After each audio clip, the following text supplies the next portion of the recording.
মানব ইতিহাসের সূচনা ও মিলন মেলা। ইসলামী ইতিহাস ও বর্ণনা অনুযায়ী আদি পিতা হজরত আদম আলাইহিসসালাম এবং আদি মাতা হাওয়া আলাইহিসসালামকে যখন জান্নাত থেকে পৃথিবীতে পাঠিয়ে দেওয়া হয়, তখন তারা একে অপরের থেকে বিচ্ছিন্ন হয়ে পড়েন। দীর্ঘকাল খোঁজাখুঁজির পর তারা এই আরাফাতের বুকেই একে অপরকে খুঁজে পান এবং নিজেদের ভুলের জন্য আল্লাহর দরবারে ক্ষমা প্রার্থনা করেন। নামকরণের রহস্য, আরবি আরাফা শব্দের অর্থ চেনা বা পরিচিত হওয়া। যেহেতু এই স্থানে আদম ও হাওয়া আলাইহিসসালামের একে অপরের সাথে পুনরায় পরিচয় ও মিলন হয়েছিল, তাই এই জায়গার নাম রাখা হয় আরাফাত। আর যে পাহাড়ের পাদদেশে তারা ক্ষমা পেয়েছিলেন সেটিকে বলা হয় জাবালে রহমত বা দয়ার পাহাড়।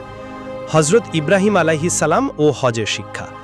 ইতিহাসের আরেকটি গুরুত্বপূর্ণ অধ্যায় জুড়ে আছেন হজরত ইব্রাহিম আলাইহিসসালাম। ফেরেশতা হজরত জিব্রাইল আলাইহিসসালাম এই আরাফাত ময়দানেই ইব্রাহিম আলাইহিসসালামকে হজের সমস্ত নিয়মকানুন ও আচার অনুষ্ঠান হাতে কলমে শিক্ষা দিয়েছিলেন। জিব্রাইল আলাইহিসসালাম যখন তাকে হজের প্রতিটি ধাপ বুঝিয়ে দিচ্ছিলেন, তখন ইব্রাহিম আলাইহিসসালাম বলেছিলেন আরাফতু, অর্থাৎ আমি বুঝতে পেরেছি। এই ঘটনাও স্থানটির নামকরণের সাথে গভীরভাবে জড়িয়ে আছে। বিদায় হজের ঐতিহাসিক ভাষণ 10 হিজরি। আরাফাত ময়দানের ইতিহাসের সবচেয়ে গৌরবোজ্জ্বল ও গুরুত্বপূর্ণ মুহূর্তটি আসে 632 খ্রিস্টাব্দে 10 হিজরি। আল্লাহর রাসূল হজরত মুহাম্মদ সাল্লাল্লাহু আলাইহি ওয়াসাল্লাম তার জীবনের শেষ হজ বিদায় হজের সময় এই ময়দানেই জাবালে রহমতের পাদদেশে দাঁড়িয়ে প্রায় 1,14,000 সাহাবীর সামনে মানব ইতিহাসের শ্রেষ্ঠতম ভাষণ প্রদান করেন। এই ভাষণেই তিনি মানবতা, নারী অধিকার, সমতা এবং বর্ণবাদের বিরুদ্ধে চূড়ান্ত ঘোষণা দেন।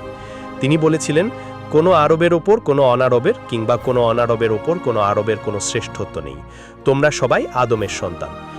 এই আরাফাতের বুকেই পবিত্র কোরআনের সর্বশেষ বিধান সংবলিত আয়াতটি নাজিল হয়, যেখানে আল্লাহ তাআলা দ্বীন ইসলামকে মানব জাতির জন্য পূর্ণাঙ্গ করার ঘোষণা দেন। সূরা মাইদা আয়াত 3। হজের মূল কেন্দ্রবিন্দু। আজও প্রতি বছর 9 জিলহজ বিশ্বের কোনাকোনি থেকে লাখ লাখ মুসলিম এই ঐতিহাসিক ময়দানে এসে সমবেত হন।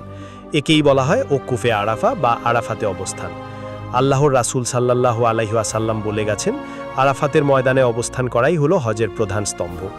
সাদা কাপড়ে মোড়ানো লাখ লাখ মানুষের এই সমাবেশ যেন কিয়ামতের ময়দানে সেই মহা হিসাবের দিনকে স্মরণ করিয়ে দেয়।